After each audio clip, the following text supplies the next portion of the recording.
This is lecture number 7, 210, fluid mechanics. So, continuing a discussion on integral methods in fluid mechanics, let's talk about some terminology.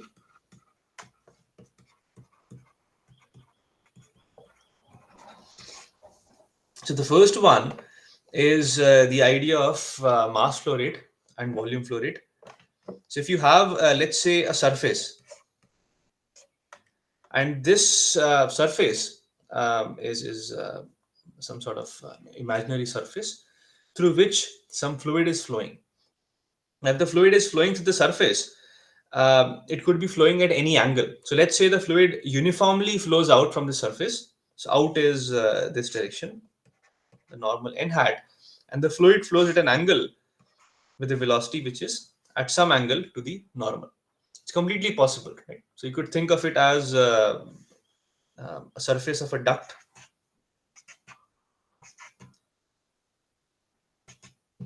And so this rectangular duct opening, you have some fluid leaving at an angle. So for this case, I would want to find out what is the mass flow rate out of this surface. So mass flow rate is denoted by m dot, as you already know, and the units are kgs per second. So how much kgs per second of the fluid is leaving this surface? So this m dot can be written as the density times the volume flow rate. So this is kgs per second, and this is meter cube per second. The density is kg per meter cube. And this volume flow rate, the meter cube per second, can be written as the normal velocity. So normal velocity is the normal component or the velocity component along the normal n hat times the area A. Let's take the worst case scenario where Vn was 0. That is, the velocity was completely tangential. In that case, no fluid would leave the surface. So in that case, this volume flow rate becomes 0. It's a nice way to check the sanity of our results. And Vn is simply V dot n times area. Okay, so that's the expression for mass flow rate, that is kgs per second through an imaginary or a real surface. And we'll use this a lot because we'll want to find out the rate of flow of fluids into or out of surfaces. This was for a situation where the flow velocity was uniform.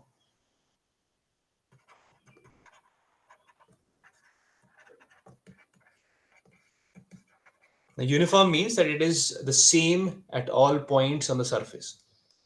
But it could be non-uniform.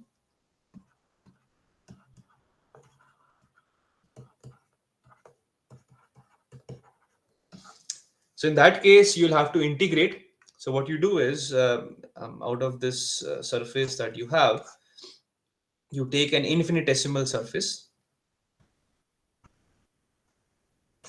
call it dA, and which has a normal n hat, and the velocity in this case is v. But the velocity will change as you visit different infinitesimal surfaces on this bigger surface. Even this surface could be uneven. The way let me draw it a different way, because it seems that it's all the normals point in the same direction, but that need not be the case. Let's say it's an arbitrary surface, and you have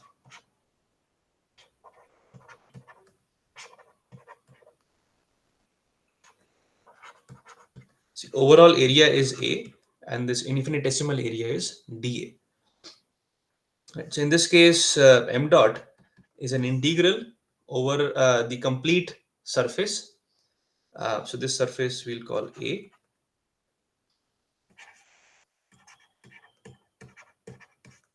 In this case, we are doing it over an infinitesimal surface d, and then you integrate over the complete surface. If I was simply interested in the volume flow rate, then that becomes, I just get rid of my density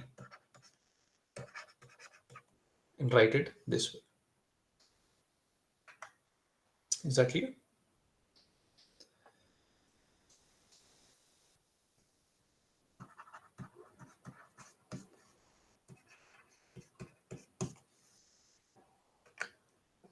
right? And if the net flow is out of the surface, now you remember that the unit normal n hat for a surface is always pointing outwards, because if you're talking about closed surfaces or closed volumes, then the bounding surfaces will have an outward and an inward direction, which will be clear.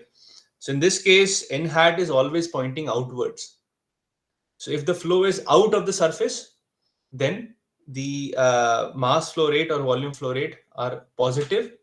So we'll have positive, let's say volume flow rate will be positive for outflow, and if the flow is inflow or inwards, then the sign of the volume flow rate will be negative, because in that case your velocity component will be opposite to the direction of the unit normal. So in this case it becomes negative.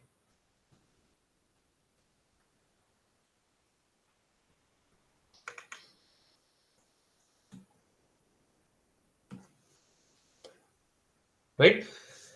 Good. So that is what I wanted to talk about. Now let's start with a discussion on Reynolds transport theorem. Before we actually start deriving the theorem, I would again now want to spend a little bit of time on getting some sort of a feel for the theorem. So I told you that it relates system analysis to control volume analysis. So let's take an example where we have, let's say, a box, and in these box you have a fluid. So let's say this box, which actually is our control volume, let's rather say it's not a box, it's actually an imaginary control volume, and it has a total of n molecules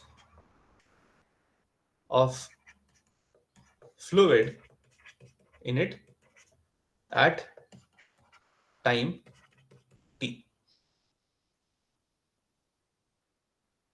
Okay, so I would call these n molecules as my system. Remember, system is a collection of particles.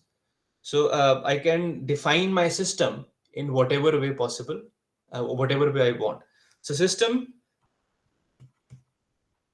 is the n or the molecules in the control volume at time t. So what that says is that the control volume and the system, they overlap at time t. But after time t or before time t, the system and control volume will be different, because after time t, some molecules will leave will leave the control volume. But my system is defined as those n molecules. It's like I mark those n molecules inside this control volume at time t, and these, for all times, they'll constitute the system. But the control volume will have new molecules coming, old molecules going. So its constituent molecules will change. Right. So if I want to find out the rate of change of the mass with time of the system, what do you think will that be?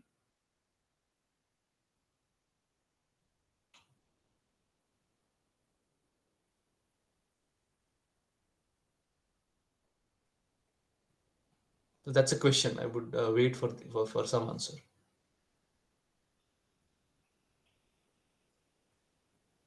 The mass flow rate, the mass that leaving the earth outside this control volume. Right, but what is that? I'm asking for a value. So remember, system is those n molecules which were there in the control volume at time t. So I'm looking for a numerical value to this dm system by dt.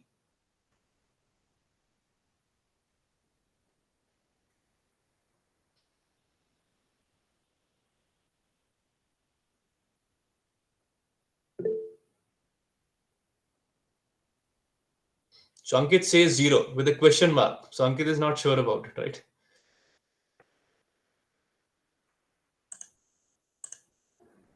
That's correct. The answer is 0. Okay. So the answer is 0. See, system always tracks a certain number of molecules. If I say that no, we have two molecules collectively, molecule A, molecule B, and they are in the room, in the air, what is the rate of change of mass of those two molecules? Of course, that will be zero unless some numerical, unless some nuclear reaction is happening. Their mass will their mass will be the same, because I have defined the system as those n molecules which were there in the box at time t. Even if they leave the box, system will always be defined by those n molecules. So their mass collectively will be the same. Okay, so the rate of change of the mass of the system will be zero. Is that clear?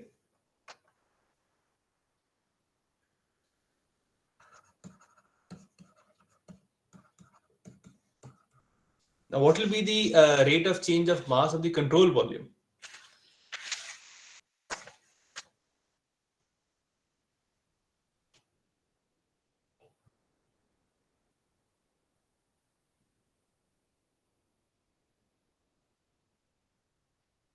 So let me ask a question.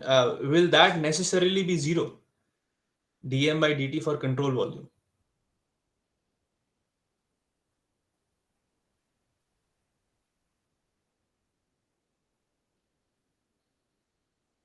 No, it won't be zero, like necessarily. That's correct. It won't necessarily be zero, because mass of control volume is simply the mass of all the molecules inside the control volume. It may not even be constant. Think of this control volume as as a balloon, because control volumes can also expand. Or don't even think of it as a balloon. Think of it as a cylinder, and you are pumping in, pressurizing the cylinder with more gas. So the mass of control volume will change, will increase. Or if you're depressurizing it, then the mass of the control volume will decrease with time. Okay, so it need not necessarily be zero. It can change with time.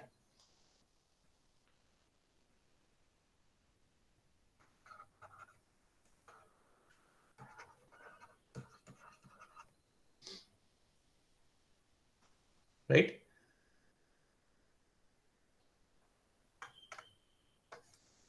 So our job through the through the Reynolds transport theorem would be to relate system rate of change to the control volume rate of change. Now, in this case, I physically gave you a feel as to what these two quantities mean, and you got some idea that the system rate of change, which in this case was zero, will basically have contribution from the control volume rate of change, and there will be some terms because of the inlet and outlet through boundaries.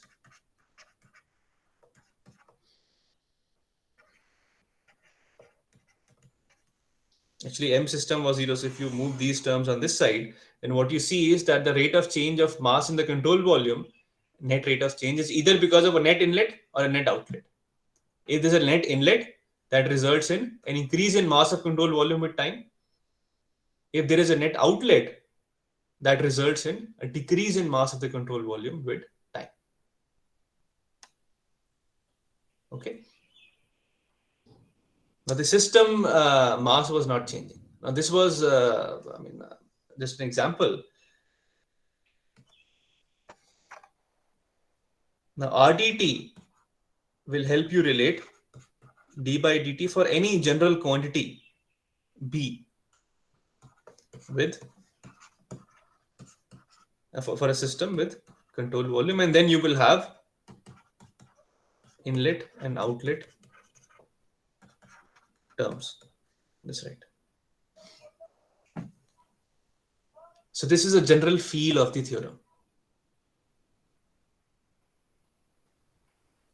So the quantity B in the control volume will change with time, and that change plus the effect of the quantity B um, uh, inletting or outletting. If you want, you can actually understand it the other way around. Let's understand it the other way around.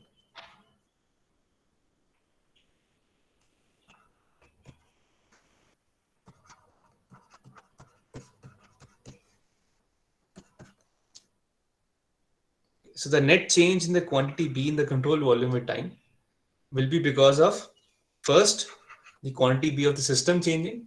Now the mass of system was not changing; it's a mass. But if it was momentum, for example, you're talking about those n molecules in the system, and their momentum is changing with time. You apply a force, the momentum increases. So that will result because they were no, in the system earlier, in the control volume earlier. So their change of mass, or their change of momentum, will result in the change of momentum of the control volume as well. But some of them would have left, and some would have entered. Some have taken their momenta out, and some have brought new momenta. So that inlet and outlet terms will have to be superposed to the rate of change of the momentum of the complete system.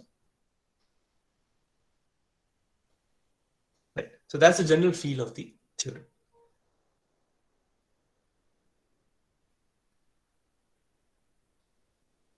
Right. So let's now, given that you have some feel, we'll derive the theorem so that you will understand it properly.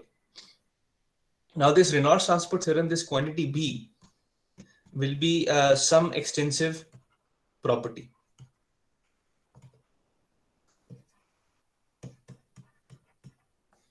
Okay, so it could be mass, it could be momentum, it could be energy, or something else. And correspondingly, we'll have beta, which will be the corresponding intensive property.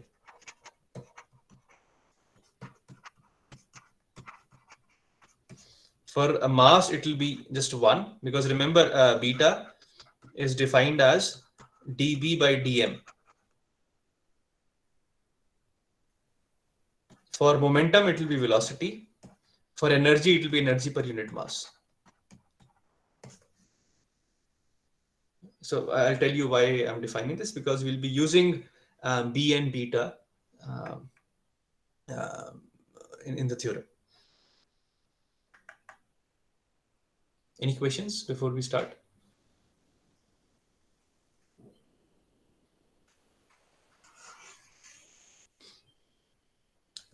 So let's take a control volume.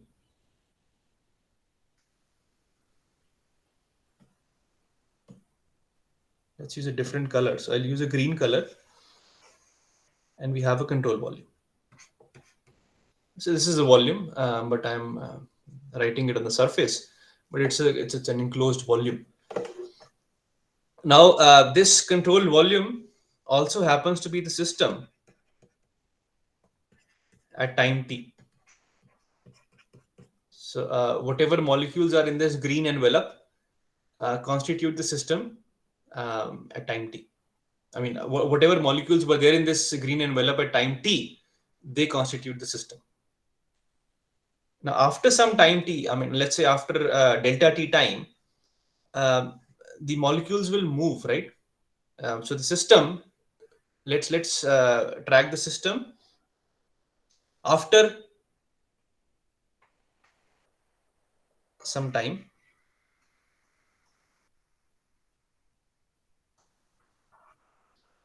So this now is the system at t plus delta t. So what happened was that some molecules which were there in the system, they have moved. Things are moving, the fluid is flowing.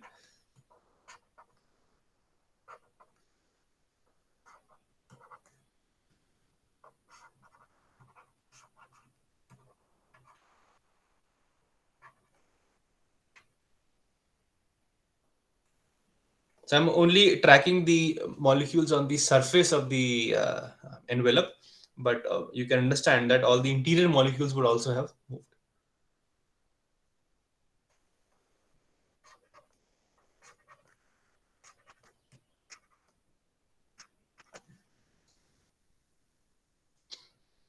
So you had a green envelope, which constituted the system, and now after delta t time, the molecules have moved. So the system now looks like it is shown in the blue color. So the outflow region, I will. Not sure if you'll see this color.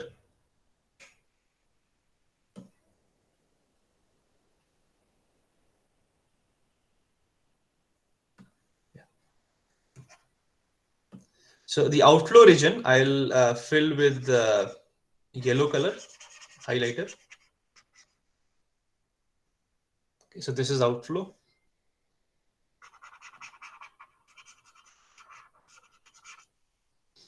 And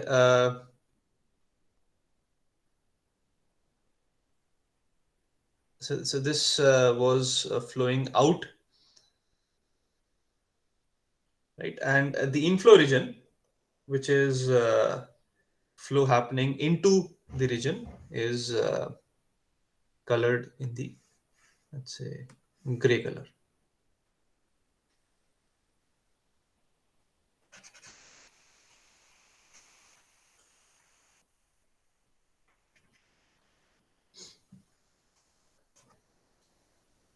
Okay, so outflow is flowing out of green, and I mean for out of green, I mean like out of the control volume, and inflow is flowing into the control volume. And remember, control volume is this green colored envelope that I've drawn. This.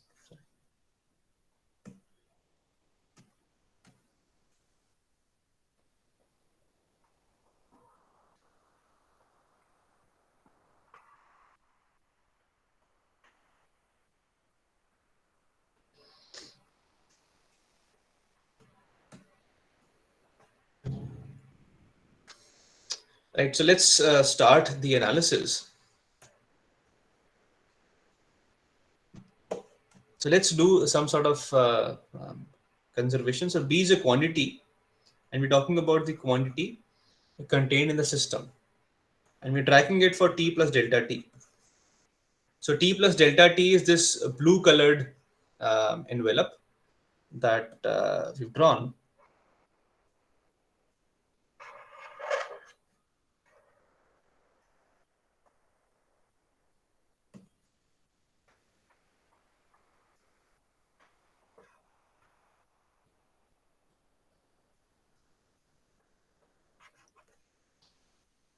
Right. So this system at time T plus delta T, we'll write it, the quantity B that is in the system. So there is some overlap for T plus delta T time in the system and the control volume. So if you see the blue envelope, there is some overlap between the blue and the green one. Now, green one is the control volume, which also happened with the system at time T, but it's a control volume. It's fixed with the time. The control volume always stays the same. It's a volume.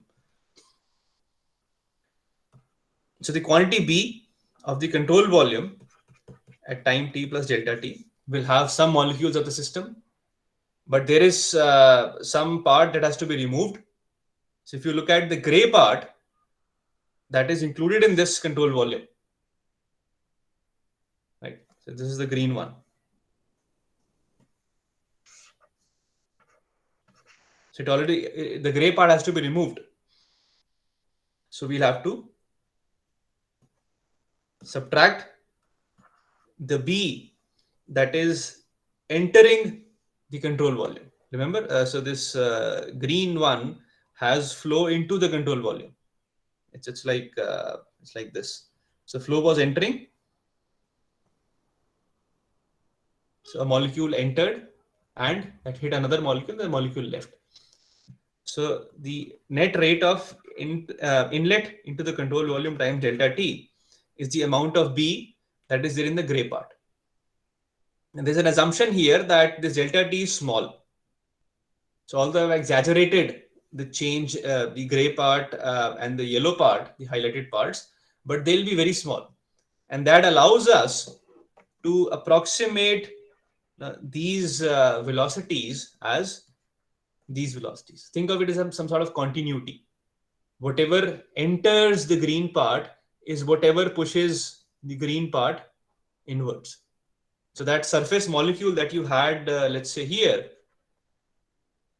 its velocity is the same as the velocity of the molecule that was entering the position of this molecule. It's some sort of idea of continuity. So that allows us to write this gray part. Okay, so from this green envelope, we'll have to remove the gray part, and then we have to add the yellow part. And the yellow part denotes the outflow from the control volume.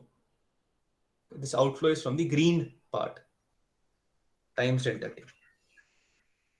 So this is the yellow part. Okay, and that constitutes our system at time t plus delta T. So take a minute, understand what I've written, and if there's any question, ask. That's pretty much what the Reynolds transport theorem is. Now we'll do some mathematical massaging to this equation, and we'll get our theorem.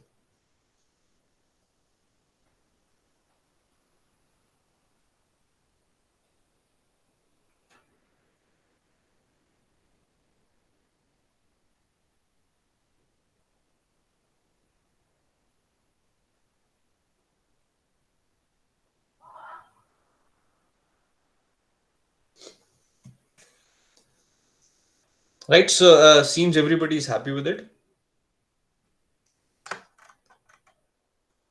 So now what we do is we simply subtract the B contained in the system from both sides at time t.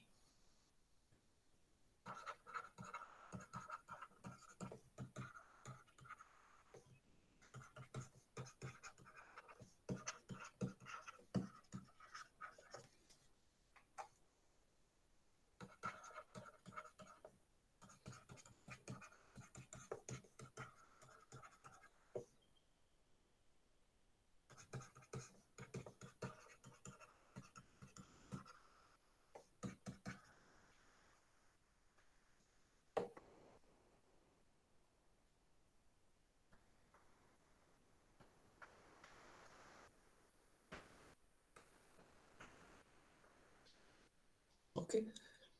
Now we also know that the system was defined as the control volume at time t. So we had defined the system as those molecules which were inside the control volume at time t. So that means the quantity B in the system at time t and the quantity B in the at the control volume in time t will be the same. So I can simply write on the right hand side the B system at time t as B control volume at time t. Okay, that's by the definition of system. B system at time t is the same as B control volume at time t. That's the only time when the quantity B is the same for system and control volume, because the system has been defined in such a way.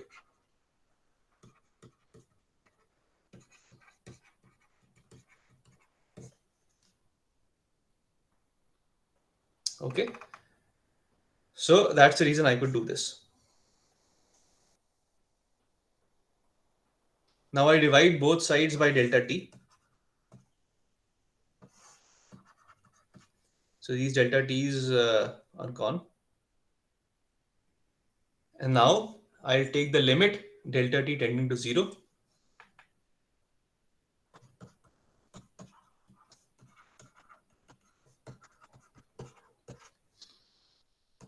So what we'll get is dB system by dt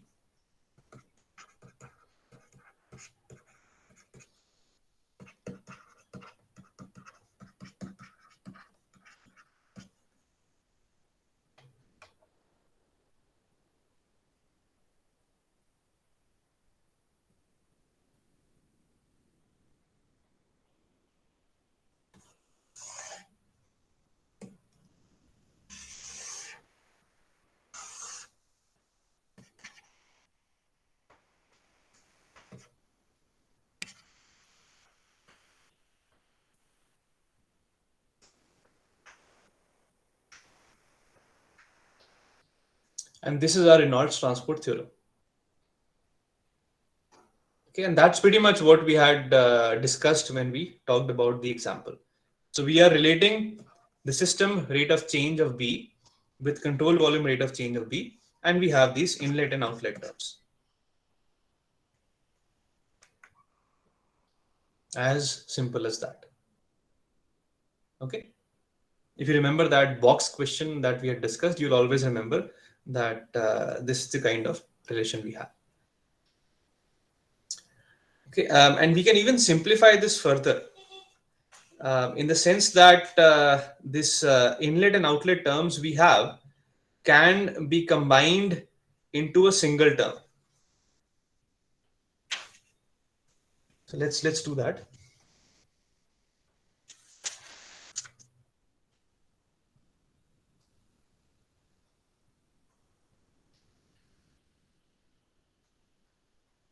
Now remember, we had a control volume here, the green one, and the inlet and outlet are happening through the surface of the control volume. Okay, so these inlet and outlet are inlet and outlet. Either inlet is into the control volume and outlet is out from the control volume.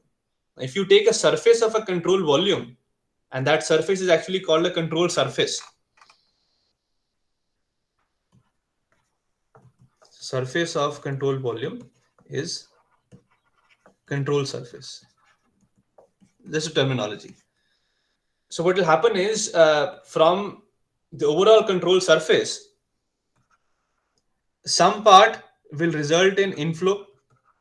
Through some part, flow is entering. Some part will have outflow through it. That is, the flow will be out. And the remaining part, there will be no flow. It will be like a wall, a closed boundary. It's like a pipe. If you take a complete pipe with both ends closed, so for example, like this, then this will be inflow, this will be outflow, and the remaining part, the remaining surface that you have, will have no net flow. So rather than writing inlet and outlet terms separately, let us write them in just one control surface term. Okay. So I can actually combine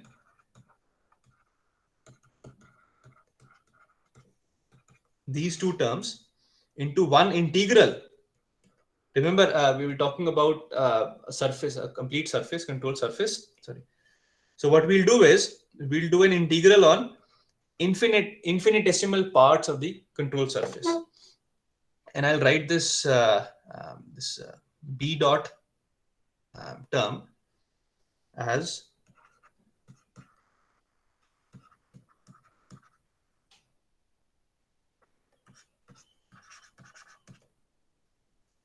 this. So if you remember, B was the rate, sorry, the intensive property beta was defined as the rate of change of B with mass. And we're talking about B dot here. Okay. So if I want to write B dot, that is beta times dm by dt. Okay. So you have beta, and this dm by dt is the rate of change of mass with time. So that can be given as density times the volume flow rate. And the volume flow rate is nothing but the area times velocity. And all this we wrote for an infinitesimal area, and now you have to integrate over the complete control surface. So wherever the v dot n will be negative, remember n is always the outwards normal. Well, let's take the inlet here. So in the inlet term, your outward normal is like this, because the surface is closed like that, and the flow is into the surface. So v dot n becomes negative. So automatically the inlet terms will have Sorry, that was in. So automatically the inlet term will have a negative sign with it. Okay, and the outlet term, your n hat will be outwards, and even your velocity will be outwards. So v dot n will be positive. So automatically this term will be positive. So we don't need to explicitly write negative and positive. We can simply write this as one integral.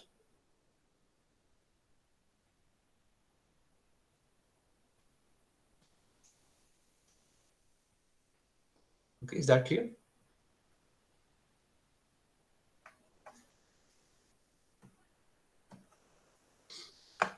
I just need two more to finish that. Right. So now I can write my Reynolds transport theorem as, now also remember, that's okay, we simply write it like this.